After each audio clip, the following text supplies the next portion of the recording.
Bon dia. Com estem? Bé? Ui, que bon dia, ui.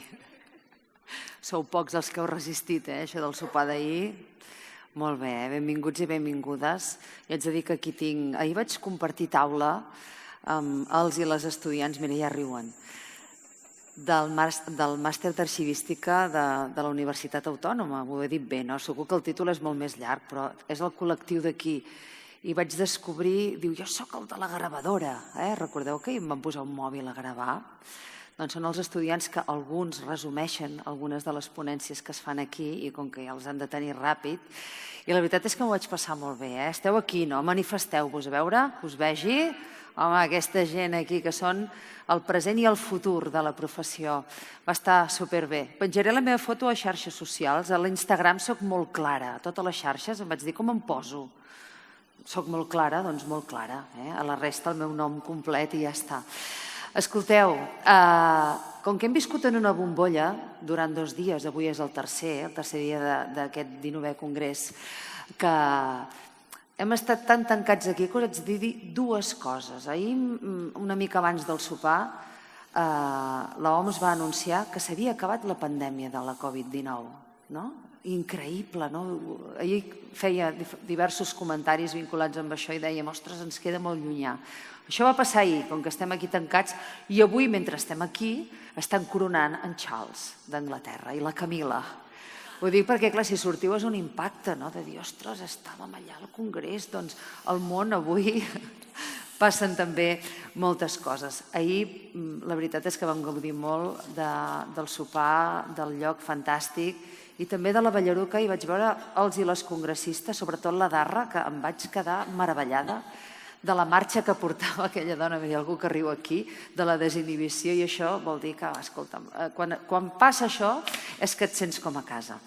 Mireu, posem-nos en acció amb aquest congrés que ja sabeu que de dades en tenim que ens surten per les orelles, i nosaltres també, ja sé que no és com al nivell de la coronació del Charles d'Anglaterra ni de l'anunci del final de la Covid, però dir-vos que nosaltres també tenim una primícia en aquest congrés, perquè per primera vegada la Comissió Europea participa en un dels nostres congressos a Catalunya i a més com a col·laborador institucional, és a dir, no només vinc, sinó que m'implico fins al final. Aquí agraïm molt, evidentment, la seva implicació. Això per una banda. I per l'altra, aquest congrés és un dels primers esdeveniments on es parlarà, atenció, de la nova llei d'interoperativitat a Europa, que es va aprovar el novembre de l'any passat, per tant fa encara no 6 mesos. Un dels reptes de la Unió Europea és crear un marc de relacions entre els estats i els seus ciutadans que els permeti gaudir dels avantatges d'un mercat únic pel que fa a la circulació de mercaderies, de serveis i també de persones. En paral·lel també a aquesta integració econòmica i social en el marc del mercat únic, també des de fa molt temps s'està promovent la creació de la versió digital d'aquest mercat amb tots els reptes que comporta facilitar que els diferents actors puguin arribar a integrar-se i a operar obertament en aquest nou mercat digital. Estem parlant de fer, atenció, interoperables les relacions entre els estats amb les institucions comunitàries, entre els estats directament i principalment entre les administracions estatals comunitàries, amb els ciutadans i les empreses. Això és macro, o sigui, això és una empresa important.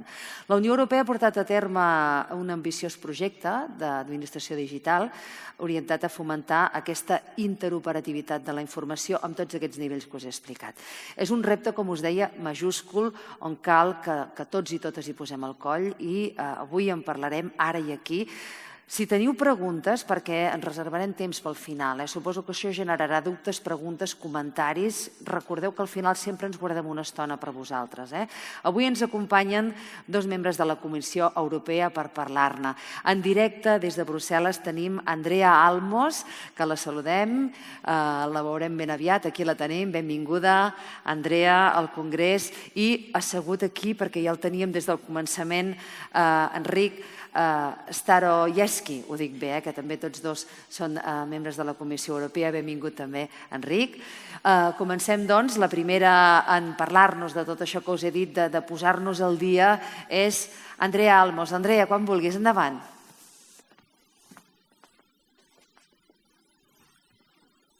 Thank you very much. Good morning to everyone.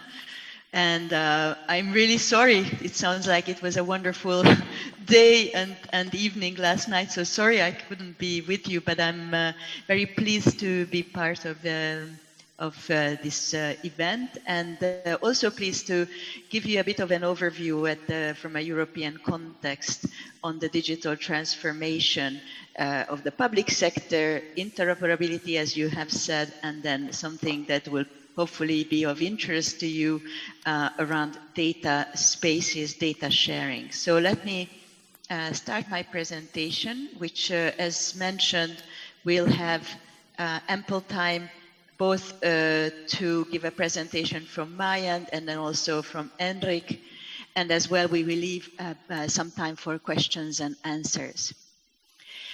I will focus on the policy context, and Enric will go into more the details around the data sharing, the data spaces aspect that hopefully will be of interest to you. So let me start by, at the European level, where do we see the digital transformation of the public sector going, and what are our main objectives? You may have heard that the Commission most recently put forward a policy, a strategy, so-called Europe's Digital Decade policy program, with a number of targets to be achieved by 2030. And in relation to the public sector, these include, for example, making sure that key public services would be accessible, available online by 2030. And when we say that, it's not just that they have to appear somewhere on a platform, but they should also be aligned with some of those requirements: user centricity, security, ease of use, and so on, that we have been trying to make sure over the past decades, and member states have been asking for it through so-called ministerial declarations, such as the Tallinn Ministerial Declaration or the most recent Berlin Ministerial Declaration. You may also know that there is such thing as the Declaration on Digital Rights, which also includes that citizens have the right to get access to seamless public services in the digital world. So with all this policy context, what we're trying to achieve is to help the public services, the key public services, to be available online, interoperable, especially in a cross-border context, and user-friendly, but also at the same time, we want our economy to become data-driven. And when we talk about the economy, we also talk about the public sector, because it's it's in Europe a critical sector, very large, a huge ability to pull innovation to the market. It's got a huge buying power, but it also has the capability to use data for more intelligence-driven decisions, for better policy making, for better services with the use of data. So we want to help our public sector also become data-driven, to be able to benefit from the wealth of data. What we have been working on is really, as you can imagine, member states have, of course, their full mandate to set out their public services, to ensure that they decide which services to offer, to how and through which channels. But when they decide that these should also be available in an online way, and when there is a cross-border element, which is now becoming even more important, we need to ensure that these systems can talk to each other. And therefore, member states have been working together, and with the coordination of the Commission since 2001, to ensure collaboration, communication between different national systems. However, of course, we're not fully there yet, although this year we're celebrating the 30th anniversary of the single market. But clearly, there is still difficulties to access, for example, documents from another member state. We're seeing more and more situations where somebody's trying to get married to someone in another member state and has difficulties getting access to the necessary documents from another administration. Of course, we do have a number of legislations helping to carry out certain procedures online for setting up a company or getting a permit. But this is not it's not ubiquitous. It's not everywhere that you can greatly use any service in another member state. And that should be the case, because we recognize that accessing a public service in your member state should also be easy for anyone coming from a member state. You should not be discriminated just because you're from another member state.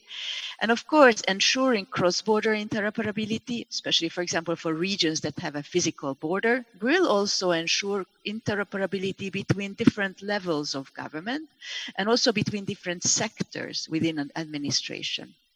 But what we're seeing is that there are still limitations. First of all, there is a limitation in terms of governance on how do we ensure this interoperability between policies, commission, member states, different levels of administrations and sectors.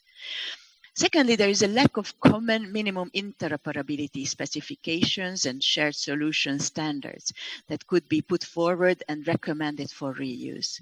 And what we also see is that still there is a lack of so-called interoperability by default or by design approach when really starting a new policy or a new legislation. Interoperability, just like digital, should be in the mindset of those lawmakers, policymakers, because that kind of changes the way how legislation is made. In a legislation, I may be collecting data.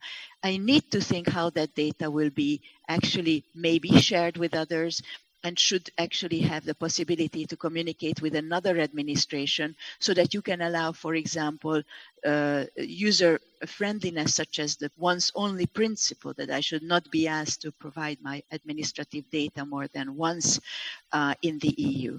So there's still a number of limitations. And therefore, as you heard at the beginning, there is a new legislation, the so-called Interoperable Europe Act. It's a regulation. It's only a proposal for the moment, so we've put it forward from the Commission in November last year. As you probably know, it still has to go through a negotiation process, but once it's in place, it will be applicable for all public administrations in the EU at all levels, but also in member states, but also to European institutions, bodies, agencies, so all administrations. And what it will ensure is a consistent human-centric approach to interoperability from the policy-making side up until implementation, because it will establish a governance structure whereby public administrations will work together and create and share interoperability solutions. And with that, we will reinforce and create an ecosystem of interoperability solutions and try to promote the reuse of those solutions, innovate together for a creation of greater public value. You will see in the right, you have a link to the communication which accompanied this regulation and kind of explains the background and the rationale for why we have chosen this approach. What it actually puts forward can be probably grouped into 4 different pillars. As I said, one pillar is linked to how this structured cooperation will be set out, so the governance. Then there will be a set of recognized reusable interoperability solutions. And what it will also enable is what we will also ask for is a mandatory interoperability assessment. So let me explain how it will work. There will be something called a Interoperable Europe Board. This will be the governance structure, which will comprise of member states representatives and the Commission and 2 agencies committees in Europe, which is the Committee of Regions, so representing regional and local authorities, and the Economic and Social Committees representing companies, representing the third sector, NGOs, and representing also the social sector. So this board will come together and put forward annually a strategy and a so-called agenda on where interoperability in Europe should go. And what they will also do is analyze which interoperability solutions should be labeled and should become recommended when somebody is setting out a new network or infrastructure or IT system that would provide or manage public services. And that's where this mandatory interoperability assessment comes in. So any public sector organization that has to develop a new network or IT system or update it, a network or IT system that will produce or deliver public services will have to actually assess what impact it may have on cross-border interoperability. And we'll have to check it against so-called European interoperability framework. And at that moment, they will also be prompted to see which of those recommended solutions they could reuse. Finally, there will be, of course, some support facilitation of this process. We will help to create a survey or a tool that will help in this mandatory interoperability assessment. We will help to create some possibilities for innovation projects, for policy support, for capacity building, and so on. So specifically, the main deliverables of this regulation will be this mandatory interoperability assessment. We will also update the European interoperability framework. This has been an important communication, been updated already twice since its first conception. We will have the so-called Interoperable Europe label that will be published. So those solutions which will have the label, they will be published on a portal with the specifications on how to reuse them. And we will also encourage what we call the mandatory share and reuse, meaning if an administration would like to reuse a solution of another administration, if there are no legal restrictions on that, that should be actually shared and in a way that could be reused. So with explanations on the means and conditions for the reuse. In addition, we will, as I said, support the creation of an ecosystem around something called GovTech. So small, innovative startups and SMEs that could work with public sector entities to create innovative solutions, and regulatory sandboxes to actually start piloting solutions in a safe environment. We will also help with other so-called policy implementation projects, but also trainings, peer reviews, and as I said, we will have an annual strategic planning. And of course, as with all regulations and usually policies, we do have to ensure that we monitor its implementation. By the way, there will be also a community beyond the board, and we're more than happy to have archivists, for example, joining that community. This community will first and foremost be active on this portal, but they will on occasions be called upon to give input as experts or users or practitioners to the board. So you will be welcome to join that community. And finally, I would like to start talking about data spaces. You will hear a lot more from Enric on that, but as you may know, the Commission put forward quite a number of legislations in the area of data through the data strategy, the Data Governance Act, the Data Act. And what it really tries to ensure is move from a simple open data paradigm, what we've seen like public administrations trying to put some of their data in the open, to actually a data sharing paradigm, whereby we would create a common European data space. And for that, we will go through so-called sectoral data spaces to start with, where data can be shared in a secure manner. And this data can be under certain conditions. So not just open data, but whatever data may be necessary. And what we try to do from our end in terms of the interoperability aspect is to help these data spaces to already reuse some of those solutions that we have developed, so that, of course, when you reuse an interoperability solution, you kind of foster interoperability between the data spaces as well. So we support that through interoperability solutions, through trust and identity solutions, and so-called analytic solutions.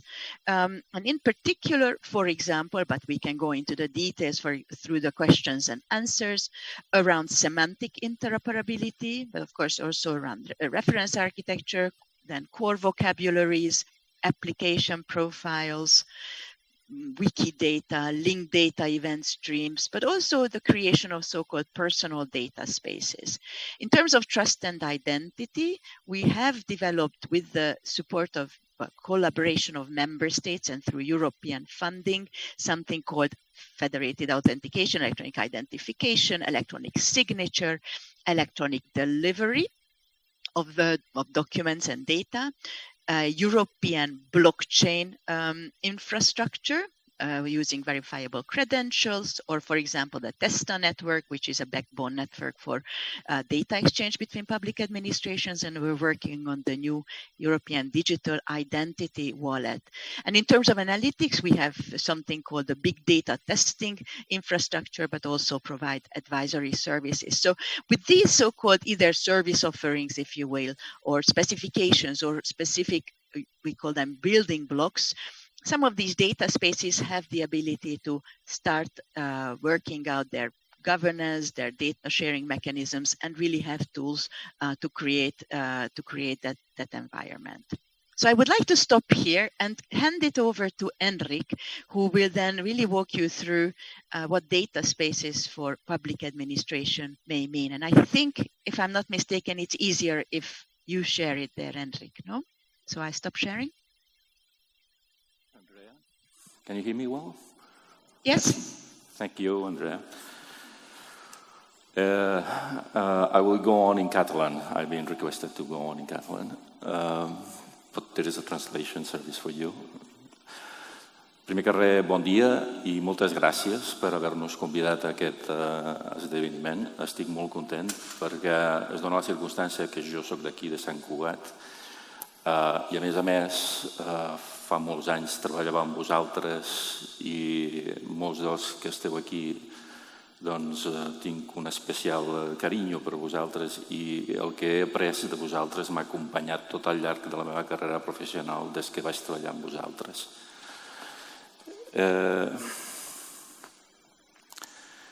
Com que tinc poc temps i tinc moltes coses que explicar-vos, el que faré serà començar pel final.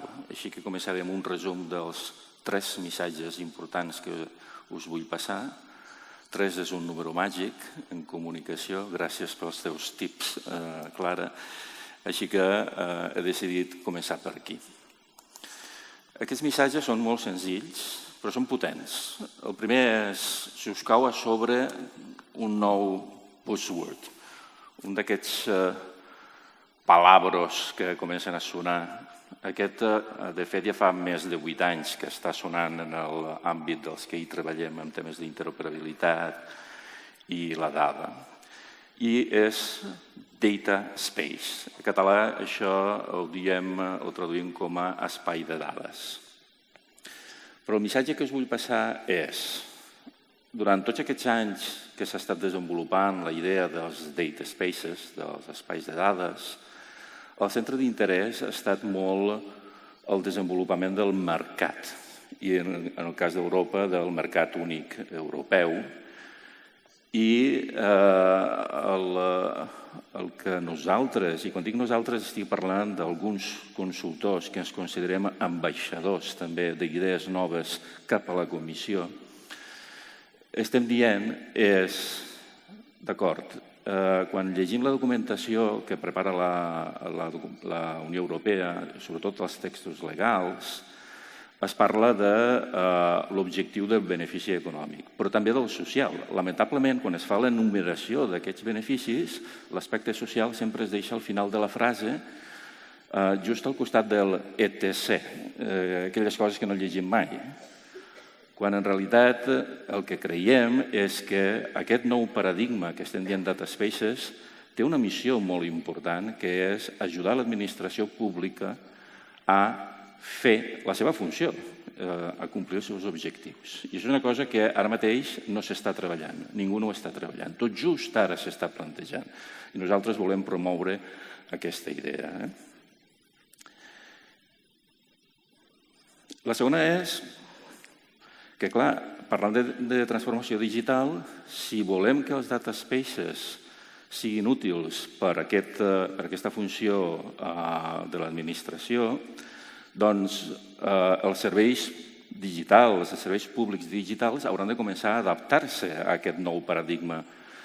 I vigilem perquè és un paradigma que és més filosòfic que no pas tècnic. Darrere de les data spaces la tecnologia no és precisament nova, tot i que hi ha coses noves i aquí se n'ha parlat molt de quines són, no? Sobretot intel·ligència artificial i altres coses. I en últim lloc és, clar, en aquest nou panorama hi ha un rol del qual tampoc no se n'està parlant i que és molt important perquè el que promet el paradigma del data spaces és atorgar o aconseguir que la sobirania de les dades sigui un fet. Hi ha moltes definicions en la literatura sobre què és aquesta sobirania de les dades, però al final es tracta de donar el control sobre les dades a aquell que en té el dret de donar-hi accés. Observareu que als textos legals europeus no s'esmenta el terme propietat de les dades. S'intenta evitar aquest terme. I, de fet, la Data Governance Act, que ahir o abans d'ahir es va esmentar, parla del data holder, que lamentablement en la versió castellana i no hi ha catalana oficialment, en la castellana es tradueix com a titular de los datos. Crec que és una mica poc encertat, però la idea és que aquest data holder és el qui té el dret de donar accés i definir les polítiques d'ús i de reús d'aquestes dades. I quin és aquest rol? Doncs jo, personalment, perquè he après que vosaltres ja en l'any 2009 em dèieu és que nosaltres hem d'estar en el cicle sencer de la gestió de la informació i en aquest cas de les dades. I quan dèieu des de l'inici, dèieu des del modelatge de les dades. I ara aquí hi ha un nou element que és no només modelar les dades, sinó també la política d'ús. I aquí sou molt importants, especialment perquè és el vostre paper el de definir les polítiques de retenció, de disposició, de decidir què se'n fa d'això. I això es defineix al principi de tot. I, per tant, en aquest nou paradigma dels data spaces això serà important. Aquest és el meu resum. Nou paradigma. Haureu de modificar els vostres sistemes per poder aprofitar aquesta nova filosofia i approach, enfocament que us ve, i després haureu de ser actius i d'aquí que agraeixi molt a l'Andrea que hagi esmentat que teniu un lloc a la comunitat d'usuaris per participar-hi, si us plau, participeu. Sabent com sé que sou tan actius, estic segur que us hi trobarem. Però què és això dels data spaces? Ara hi arribaré. En un moment, abans d'explicar què són els data spaces, haig de parlar d'interoperabilitat, perquè això és el que fem nosaltres per a la comissió. De fet, ahir ja us explicava que jo treballo en un grup que es diu SEMBU, Semantics Business Unit, on el que fem és interoperabilitat semàntica, no únicament, però sobretot. Quan parlem d'interoperabilitat, normalment es parla de compartir dades i data sharing i data exchange. No us explicaré això què és perquè és molt conegut per vosaltres. Veureu algunes algunes inicials que ahir també es van esmentar, com ara els PETs, aquest terme tan escatològic en català, però que, a no ser que ho feu servir com jo, com a abreviació de petons al final dels correus, que és el que sempre faig. I aleshores, doncs, pots dissimular una mica aquesta paraula malsonant. Hi ha dues coses que s'estan parlant molt últimament en els foros de data spaces que tenen a veure amb la interoperabilitat i amb la privacitat. Perquè, clar, al final, l'objectiu últim del data space, dels espais de dades, és assegurar la sobirania de les dades, és a dir, el control sobre les dades. Sí? I una de les coses que s'està dient últimament, a mi em va agradar molt anar a un simposi que va haver a l'AEA recentment, que va organitzar l'Associació Internacional de Data Spaces i també el Data Space Support Center, al qual treballa molt la comissió. Hi havia un senyor, el senyor Mons, que va dir potser que deixem de parlar tant de compartir dades i comencem a parlar de visitar les dades. Ell venia del món d'e-health i en el món d'e-health és el tema aquest de no vull donar accés a les dades privades, a les dades de caràcter personal i per tant el tema dels pods, hi ha un estàndard ara molt conegut que s'està fent servir molt per això, que és Solid, i projectes superinteressants com Solid Lab o un que ha esmentat també l'Andrea, que és Personal Data Space, que treballen en mydata.org. Tot això està aquí en la presentació. Més endavant, si voleu consultar-ho, podeu consultar. Hi ha els links i podeu anar a mirar-ho. Però la meva idea, i això és un shift que volem empènyer cap a la Comissió Europea i cap a vosaltres, administracions públiques, és que les dades es poden visitar, però per qui? No per les persones, sinó per les màquines. Aquí hi ha el tema. I, de fet, això no ens ho hem inventat nosaltres. Això ve del món, precisament, d'allò que parlaven l'altre dia. Crec que la professora Lemieux també ho comentava, sobre el Federated Machine Learning. És a dir, el software treballa les dades en local o en l'edge, que és un tema molt important aquí en Data Spaces i sobretot per la Comissió Europea. És més a prop que el cloud, in-premise o molt a prop. De forma que tu estàs treballant les dades en local, generes un model, en el cas de Machine Learning, un model parcial i després aquest model parcial s'agrega en un de global. Per tant, qui agrega el global i genera l'últim model ja no té accés a les dades originals.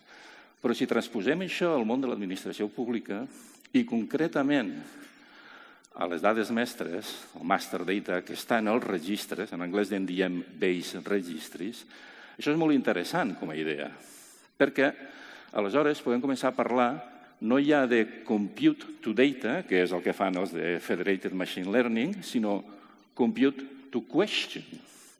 Aquesta és una idea que va promoure en el 2015 un funcionari de la Comissió Europea, prèviament funcionari de les administracions públiques de l'estat espanyol, Miguel Álvarez, que ara estan intentant introduir també en el iWallet.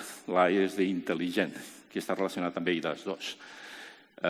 Perquè el que estan dient és, ostres, per què necessito jo saber, per exemple, si jo necessito saber si una persona és adulta per el que sigui, un tràmit qualsevol, l'any, el dia... No, jo no necessito aquesta dada. Jo el que necessito és saber si és adulta o no.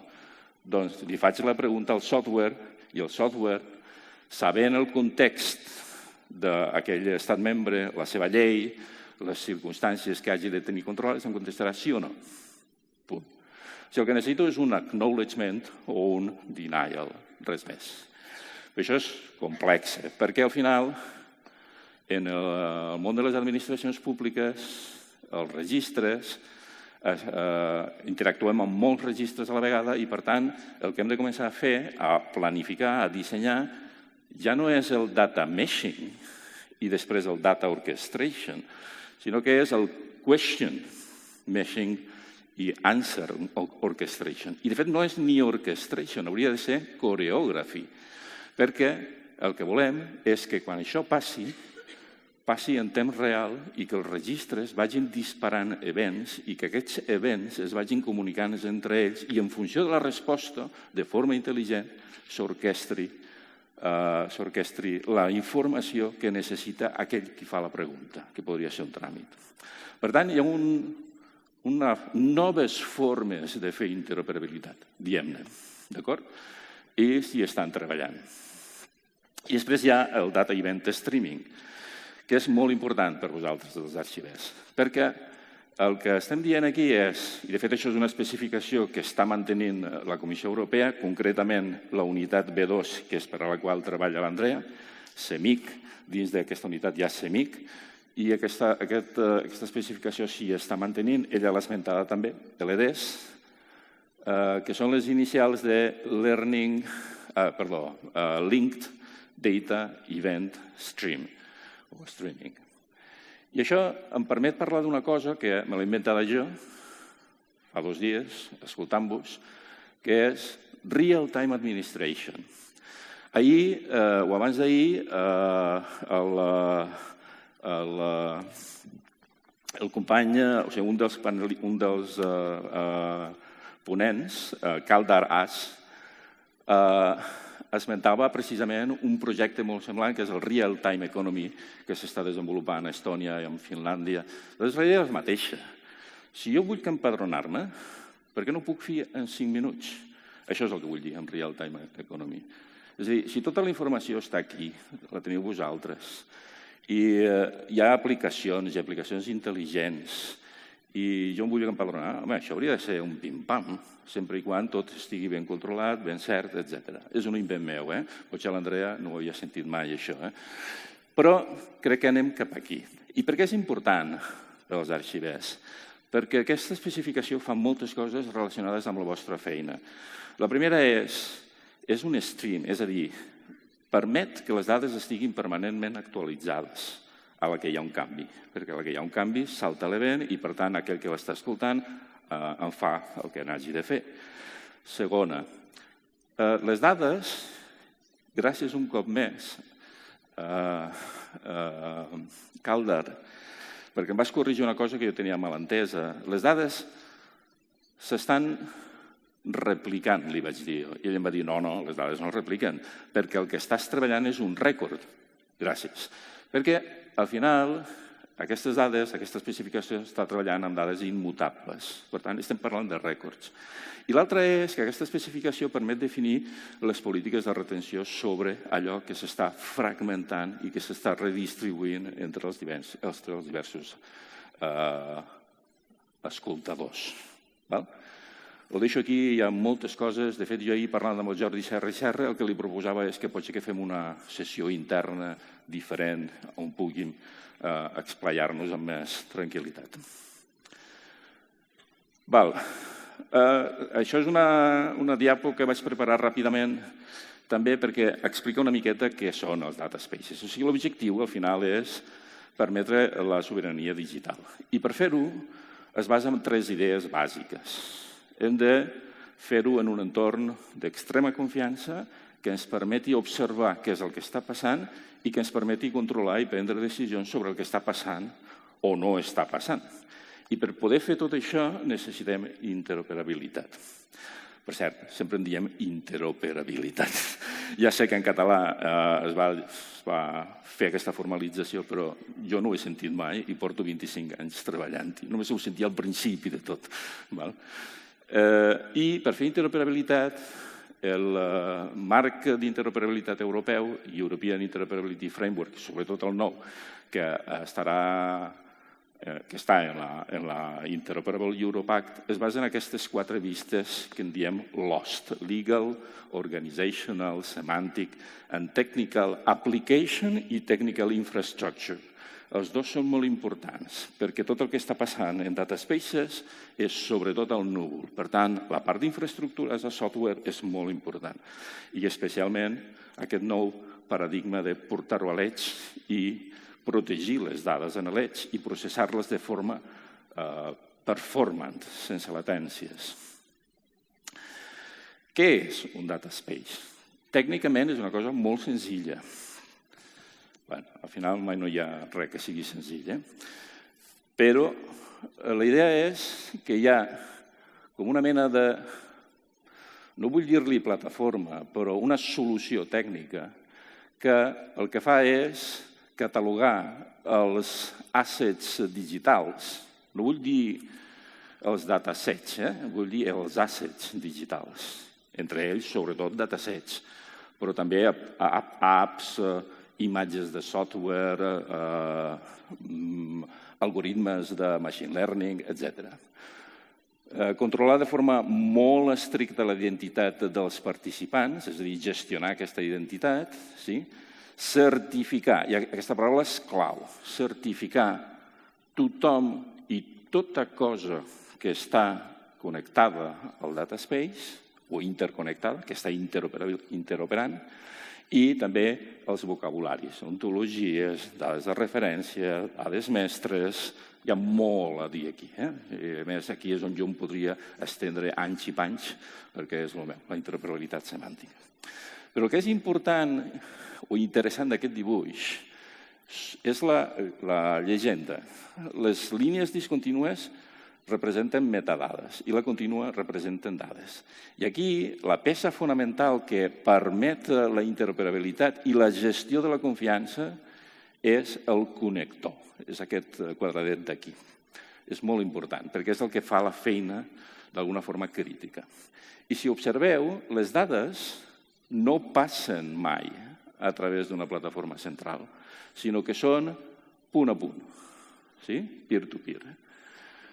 I aleshores, això vol dir que tot el conjunt de participants en un dataspace es pot reduir a dues grans categories. Una és el que proveeix, dades, serveis, infraestructura, apps, qualsevol cosa que tingui sentit dins del món del dataspace, i aquell que les consumeix per fer-ne el que sigui, per consum directe o per repropòsit i tornar-lo a servir com a, en aquell moment, data provider o digital provider. Doncs això és el resum. Un exemple és el que estem fent ara per la Comissió Europea, nosaltres, la meva companyia per la qual treballo, NTT Data, que és el PPDS, Public Procurement Data Space. És possiblement un dels primers dataspaces dins d'administració pública que s'està ara mateix executant.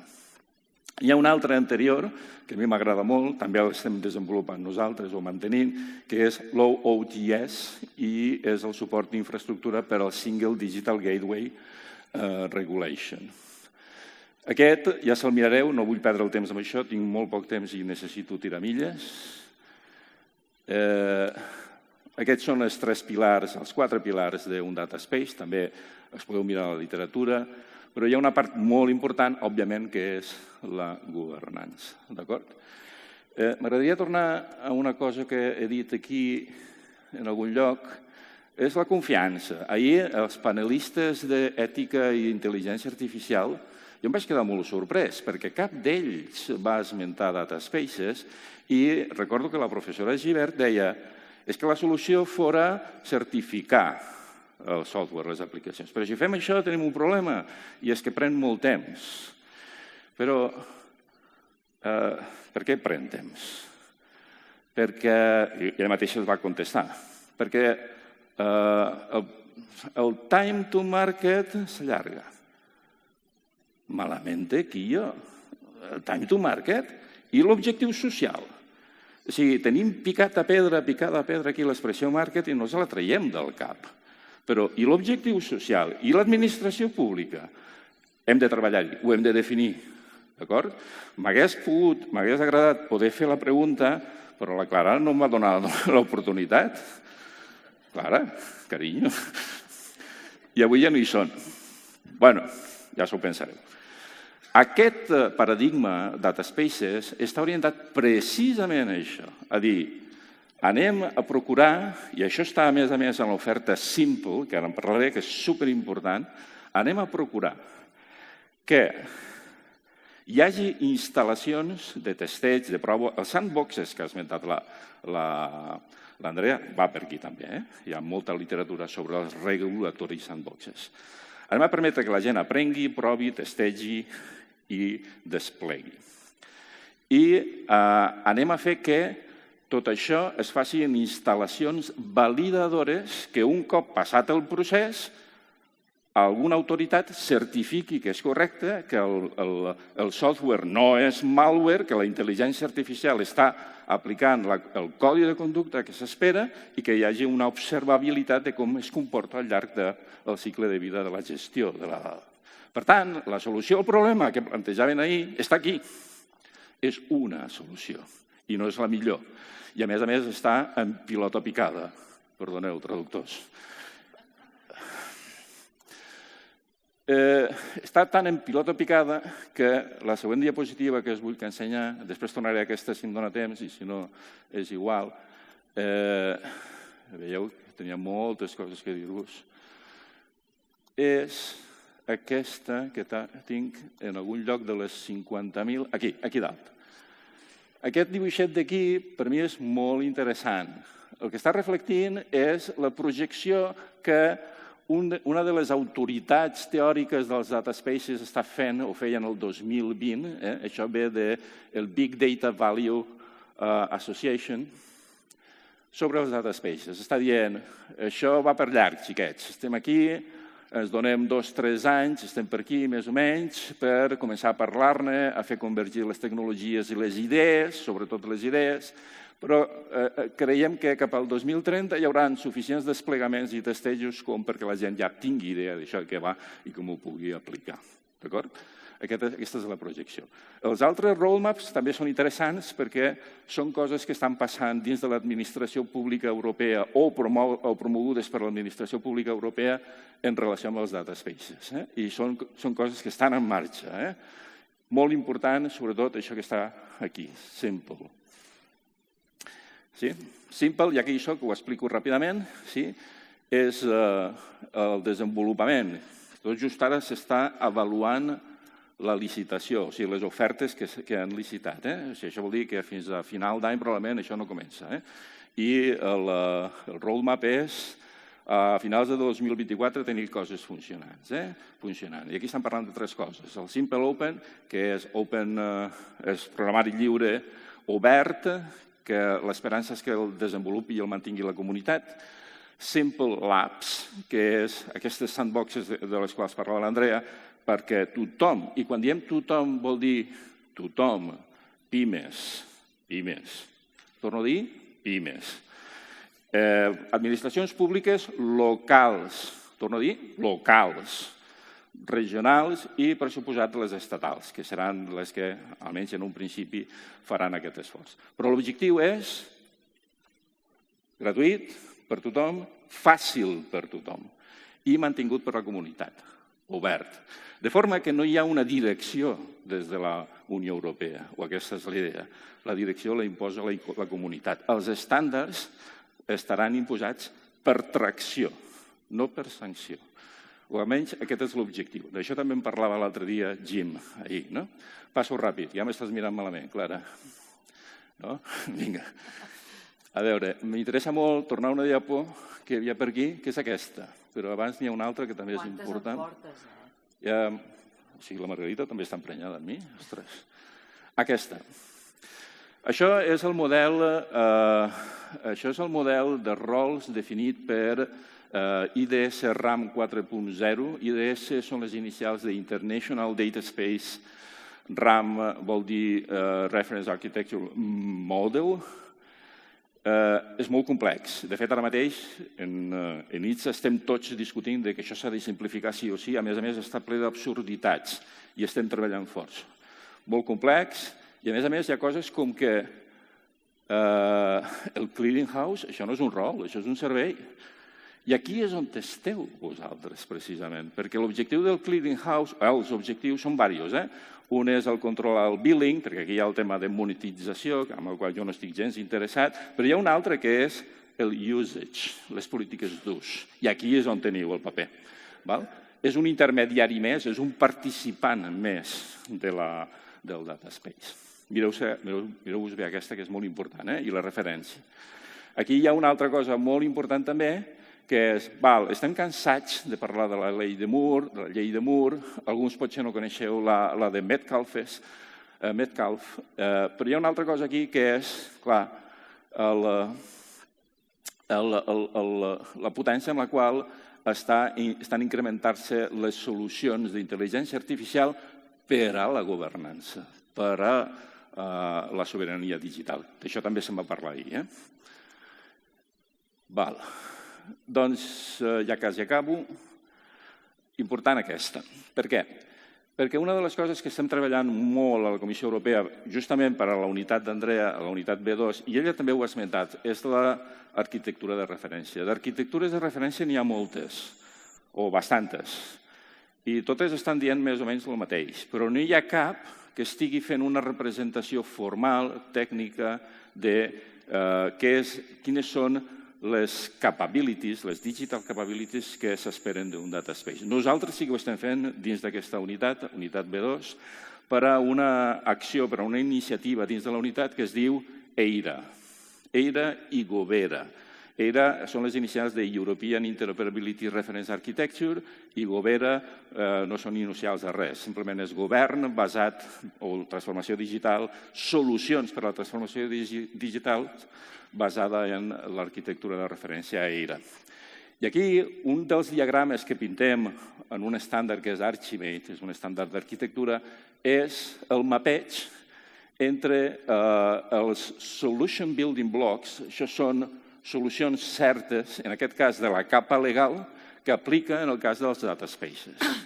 I veureu que n'hi ha unes quantes. La primera que poso aquí és la Data Governance Act, que és molt important perquè és la que està regulant la disponibilitat o l'accés de les dades que té el holding, aquell que dèiem abans, el data holder, l'administració pública cap a fora. La Data Act, que encara està en fase de proposta, que fa una cosa semblant, per certes circumstàncies, per a l'empresa privada. Però, sobretot, m'agradaria esmentar aquesta, perquè és la germana petita de la GDPR, de la Llei de Protecció de Dades de Caràcter Personal, que mai no s'esmenta i que és molt important i on es parla de la localització de les dades. No volem que les nostres dades acabin als Estats Units, vés a saber on, o de la portabilitat de les dades. Les altres les coneixeu. A veure, que no em deixi res important. Enric, tens més pantalles que l'IKEA, Ui, si vinguessis a casa. Al·lucinaries. És que després... Ja està, la resta, bueno, és bla, bla, bla... No, què dic, que em deixava la més important, xiquets. Home, i tant. Que és, on esteu? On esteu vosaltres? Perdoneu. A veure, això és el que us deia abans. Jo aquí he pintat una cosa que recordava de quan treballava per Sigeda, que m'encantava, que era el cicle de vida en aquest cas era de l'expedient, no? És igual, mirem que siguin dades. I deia, aquí hi ha una primera cosa que és la fase de planificació, disseny, etc. Molt important. I aquí és on us veig molt, modelant dades, les sèries documentals i les polítiques de retenció. Això d'aquí, el usage, la definició. I sobretot assegurant-vos que tot el marc legal i tot el marc normatiu s'està respectant en aquestes definicions. Us veig en molts més llocs, ho esmento aquí, dono exemples. I l'arxiu al final seria això, la conservació permanent. M'agradaria estendre'm, però no, ja és que em mataran. Al final hi ha un tema important també, que és l'esforç que ara s'ha de fer per preservar digitalment la dada. I aquí tenim molt a treballar, molt a dir, sobretot en relació amb els streams de dades. Si voleu, fem aquesta sessió interna un dia d'aquells. Jo estaré encantat de reproduir, donar-vos tots els detalls, tota la bibliografia, tindreu per donar i vendre. I alguns exemples. Anava a dir, és que clar, van sortint pantalles. On estàs, Margarita? Fas trampes al solitari, perquè cada vegada dius que és l'última. Es pensava que era la Margarita, no sé per què. Que jo era és que la Margarita és com Déu Nostre Senyor. Ja està, és ubicua. Llavors ens parla i ell ja sent veus i sóc jo i es pensa que és la Margarita que la tenim allà a la cabina. Enric, prou. Ja ha acabat? Vale, sembla en Cuní quan deia prou!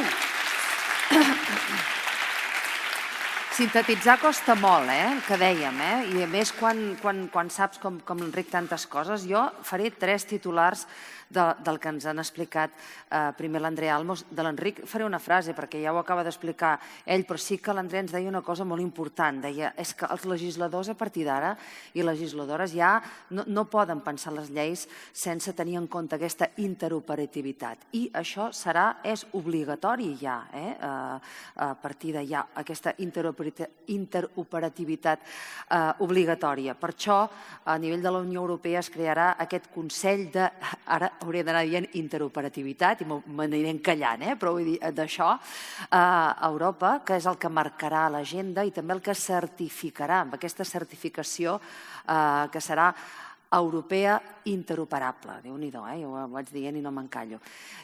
Important també, ens deia l'Andrea, al voltant de tot això es crearà un ecosistema de startups per buscar solucions a tots aquests espais que encara, aquests interrogants que tenim, crearà, per tant, també noves oportunitats i noves indústries. I el que ens deia l'Enric, jo em quedo amb el gran titular, que és aquest data spaces que ell ens explicava, aquests espais de dades on hi haurà la sobirania de les dades, i ell ens explicava com funciona tot això, i m'he quedat amb un concepte que també ha sortit aquí, de dir, escolta'm, les dades potser no hem d'entrar totes i les hem d'agafar, sinó que es poden visitar, però no nosaltres, sinó les màquines. És a dir, escolta'm, les màquines ho miren i només ens diuen sí o no, no cal que ens doneu més detalls. I això facilita aquesta interoperativitat i fa que les coses rutllin i funcionin. Jo t'he resumit en 40 segons, cuidado.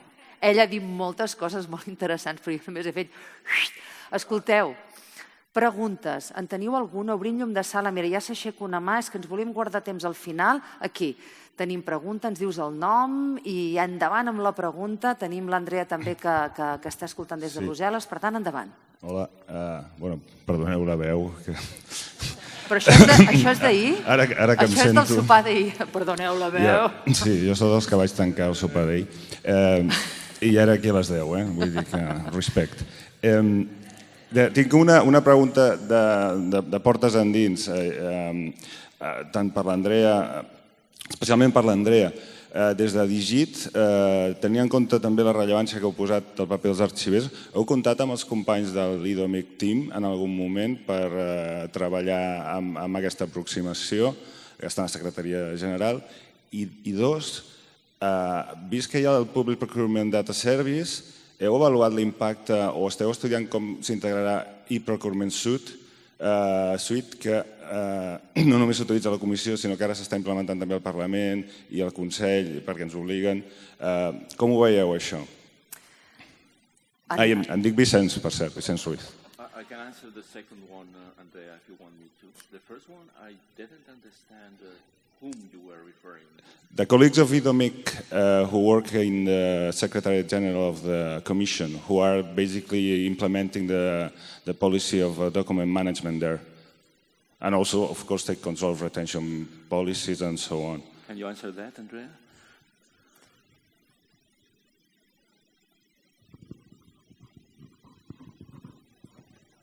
L'Andrea no... Apologies. Yeah, no, I'm not familiar with the IDOMIC, but I will certainly look into that. When you asked about archivists, I must say we have not come across archivists among our stakeholders yet, but I'm very happy to make this new connection.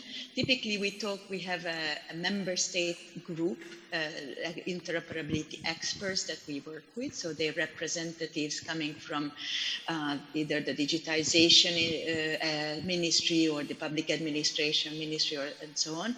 And of course, through our different activities, we would get in touch with perhaps other ministries and administrations delivering public services at local, regional, and national level. But archivists not yet. So it's really an interesting, let's say, new set of stakeholders with new set of interests and requirements. So I'm happy to hear that you're discussing these topics, and will be pleased to follow, to understand your specific needs and see how some of the tools that have been mentioned could be made useful to you. The IDOMIC that you mentioned, I'm not familiar with, but I will look into that. Enric. Thank you. By the way, I shouldn't say this, but the person who asked the question works for the European Parliament, so maybe you can meet one day in Brussels and have a chat between yourselves. Yeah. Great.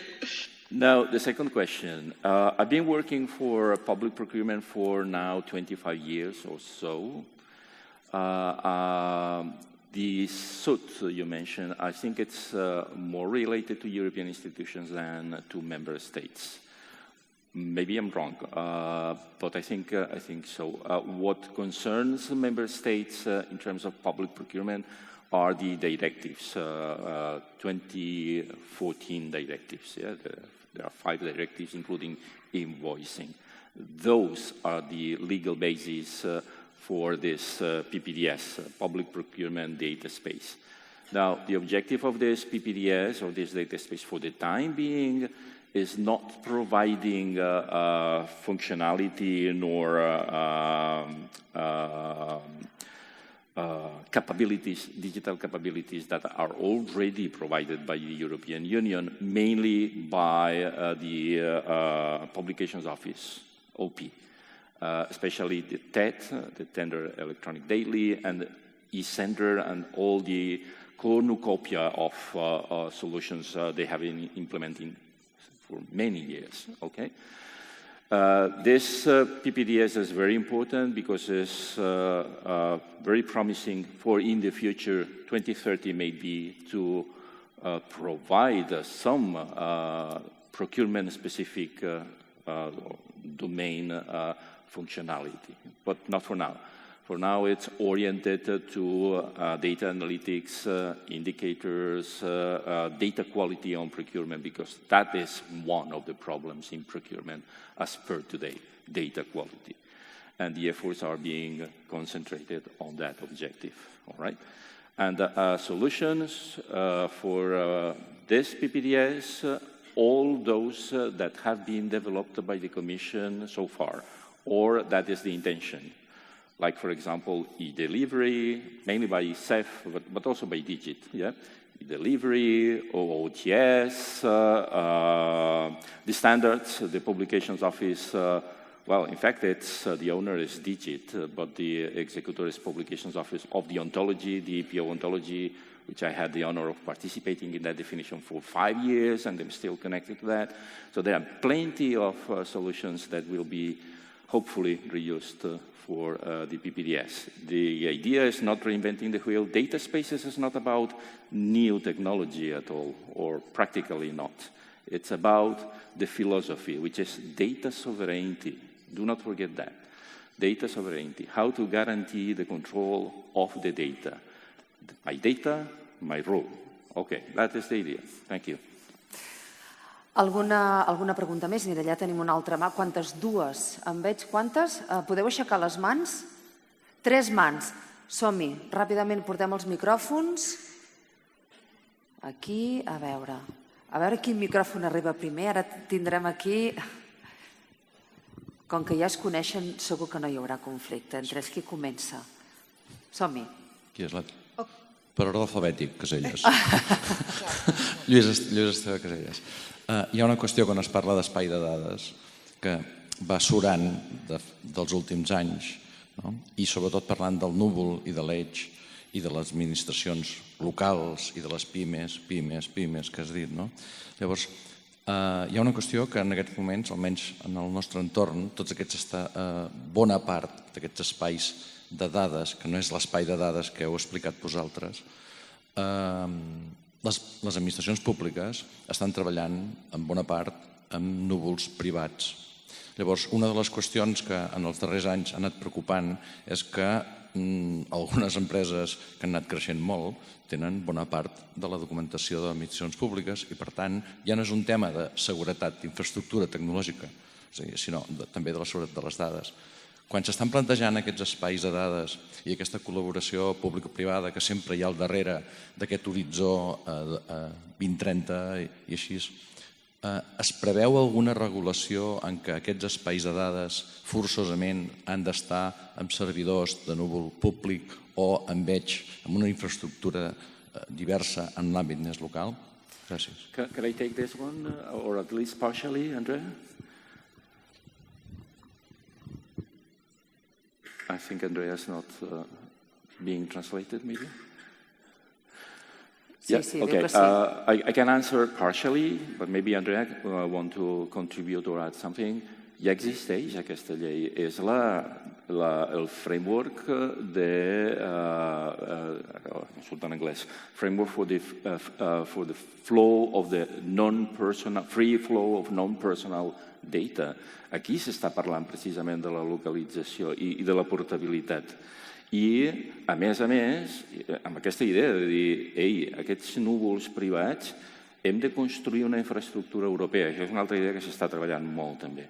I Simple, en el fons, està recolzant això, també. Està dient, ei, hem d'evitar el vendor lock-in, per tant, ens hem de constituir en estàndards, o sigui, impulsarem els estàndards perquè aquest vendor lock-in no es produeixi. I, sobretot, perquè la portabilitat de les dades i de tota la informació que ara potser està en un altre lloc no convenient i potser no ajustat a llei, el puguem traslladar a la infraestructura europea controlada per Europa. Però el marc inicial, evidentment, falten implementing acts, falta perfeccionament de la llei, segurament, que és una de les coses que també s'està dient, faltarà... per cert, a JoinUp, a la plataforma de la Comissió, trobareu una col·lecció brutalment interessant que és Legal Interoperability. Aneu-hi, perquè allà s'està parlant molt d'intel·ligència artificial aplicada a law as code. I aquí hi ha moltes coses que dir també. Thank you, Andrea. Go ahead. The floor is yours. Yeah, indeed. So I understand the concern, and what you may know is that there are quite a lot of initiatives in ensuring that in Europe we build a capacity to have sufficient cloud providers, and you may know that there is an alliance among member states to invest in creating a cloud infrastructure. And by the way, Simple, that Enric has talked about, which will serve as the middleware for the data spaces, will ensure that European values are maintained in that infrastructure, and all those data spaces that we are currently funding through European funding will have to use Simple as the middleware. So there are a lot of initiatives, but of course it's not an easy market to ensure that European players can also strive. I wanted to come back to an earlier question on eDOMEC, which of course now I recognize that I've looked at. Indeed, it's more for the institutions, but you may want to have a look, and I put it in the chat, I don't know, maybe later it can be shared, something called a building block for e-archiving. This was also developed together with member states and still available for reuse. That may be of interest to your specific community around. It's a reusable open specifications for e-archiving of documents and data. Thank you. Gràcies, Andrea. Tenim question, pregunta? Obrim micròfon, sisplau. Yes? Yes. Okay. So Victoria Lemieux from Canada. I'm just learning about all of this. It's very interesting, and I can certainly see a role for archivists as responsible authorities for trusted community data spaces. So it's very interesting to me, and I think as archivists, the great opportunity here. My question is more about data visitation. I'm very interested to learn more about how consent will be managed by the data holder for these visitations to the data spaces. Are there particular mechanisms, technologies, and standards that you are planning to use? Thank you. I can answer that if you want me to, Andrea. Well, we need, first of all, to make a distinction between personal and non-personal data. If the data is personal, plenty of solutions are already being implemented, and in terms of specifications, solid pods, etc. But legally also, we have the framework to, specifically the GDPR to consent and how to do that. For and I'm forgetting plenty of things that could be also interesting for you. The non-personal data, it depends on whether or not it comes from the private sector or the public sector. If it comes from the public sector, it should be easier to be shared because the Data Governance Act specifies how to do that largely, I mean broadly. Yeah? Of course, new regulations and I hope implementing acts will be proposed in the future to better specify how to do that. Yeah? From the companies of the private sector, that is more difficult, in my opinion. That's just my opinion. Yeah? But there is also this law, that the Data Act, which is just a proposal for the time being, but hopefully to be passed quite soon. I've been reading where for certain cases the governments can ask to private sector this data. So you can look into it. The link is in my presentation to Data Act, right now proposal being read in the Parliament. Ens quedava una pregunta. Sisplau, portem el micròfon ràpid. Dues. Resposta, demano brevetat amb la resposta perquè si no ens menjarem el temps del cafè. Jo tinc una pregunta també molt curteta. També, però clar, tu t'has passat de temps després. Però tinc una pregunta. També. A veure, som-hi. M'estic preguntant a sobre. Us deixem aquí i ens anem a fer el cafè els altres. Endavant, amb la pregunta ràpid. Lourdes Llorente, de l'Ajuntament de Sant Cugat del Vallès. És una pregunta per l'Enric Starmieski. Hola, cariño, ¿cómo va? No es esta mi pregunta, claro. Has parlat de l'ús social de les dades i sin que em xafis l'espitz de la cloenda, em podries desenvolupar una miqueta què és el que vols dir? Aquesta pregunta és molt perillosa perquè, clar, em pots desenvolupar una mica? A veure, Enric, una mica, ha dit, Interoperability matters. That's my motto for many years. And it matters because of people. It has a huge, huge impact. I've seen it many times on the lives of people. I can tell you so many histories and stories about how this is true. And that is my point. My point is that interoperability needs to be developed, and especially this data spaces paradigm gives us a beautiful opportunity to implement that. Has to be used for the benefit of people. And that's my answer. Thank you. Tenim dues preguntes més. Un dels nostres ponents també pregunta. Endavant. Check 1, 2. Working. I'm Kulderas from the Estonian Government CIO office. And as we don't have time for questions, then just as a comment, so obviously from my job I know that it's not only the Interoperable Europe Act that is being implemented, but it's also the Data Governance Act, which enforces in September and which establishes the European Data Innovation Board. And both of these have aspects of standardization in them. And really the request from the member states to the European Commission is to provide more clarity about what are the standards that are being dealt with within EDIP and which are going to be the standards and the standardization that is going to happen within the framework of the Interoperable Europe Act. Thank you. That one is for you, Andre, I think.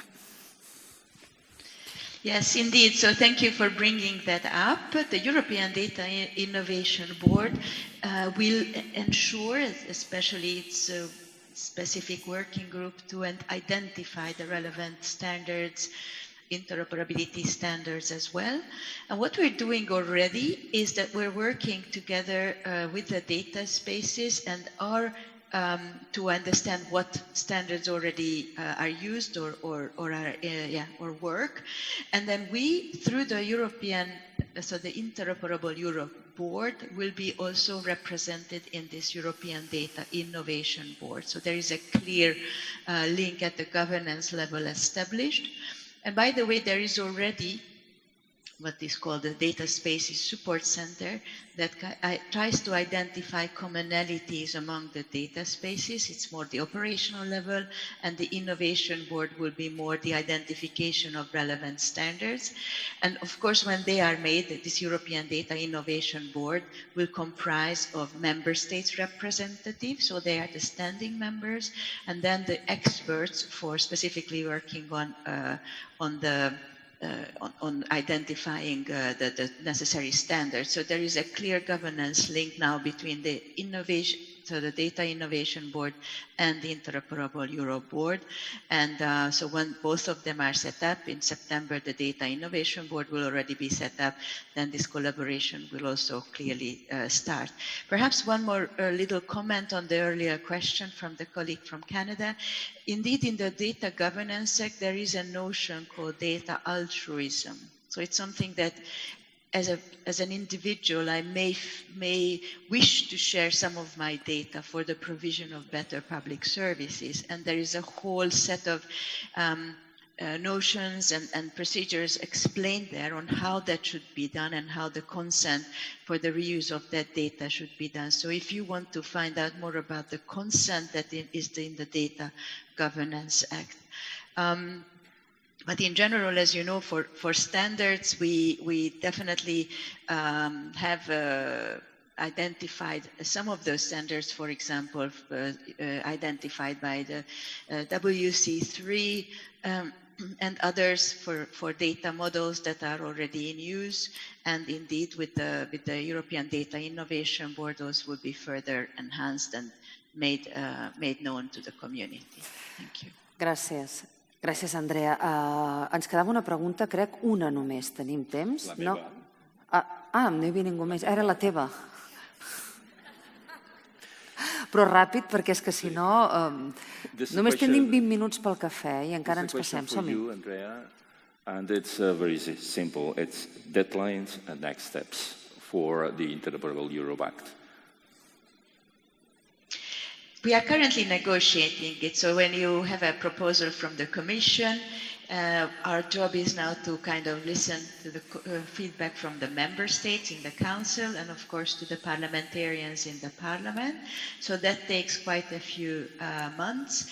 We're expecting at the moment you have the Swedish presidency, then you have the Spanish presidency, and hopefully early next year we will have a final adoption, so that will be in Q1 next year, and then when it enters into force, that's still to be seen. But we will already start, of course, as soon as the final text is more or less stable, the preparatory work, so that when the act is really completely adopted, then we will have a quick run up to really for implementation. As next steps, I think most importantly is to follow, as you already mentioned, this platform Join Up, because we will continue to use that, of course, revamping and rebranding for Interoperable Europe portal and so on. But this is the platform where we already have all these reusable tools. We have a very nice entry point to all kind of support we offer for data spaces.